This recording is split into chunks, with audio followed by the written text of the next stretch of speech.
Actually এখন পিভির market যেমন চলছে তার সাথে সাথে গ্রো আপ করছে ইভির মার্কেট, মানে ইলেকট্রিক্যাল ভেহিকেল। অলরেডি অটোমোবাইলে আমাদের ইন্ডিয়ান মার্কেটে যত গাড়ি চলছে পিভি, তার থেকে যদি 100% ধরি আমাদের অটোমোবাইল মার্কেট, তার 30% ইভিতে কনভার্ট হচ্ছে।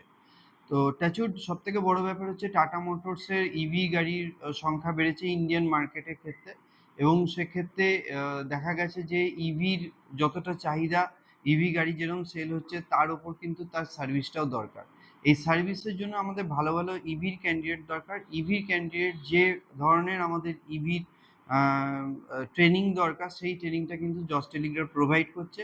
এবং ইভি গাড়ির জন্য আমাদের বাইরেও, মানে মেন প্ল্যান্টেও পাঠানো হচ্ছে ট্রেনিংয়ের জন্য, এবং সেখান থেকে আমরা শিখিয়ে নিচ্ছি। শিখিয়ে নেওয়ার পর আমাদের কিন্তু ইভি ট্রেনিং করানো হচ্ছে। এবং ইভিতে আগামী দিনে আশা করছি পিভি গাড়ির থেকে ইভি গাড়ির ডিমান্ড বাড়বে। ইভির যে ভবিষ্যৎ রয়েছে, সেটার জন্যই আমরা আরও জস টেলিগ্রাফকে ইভির জন্য জোর দিচ্ছি। Thank you.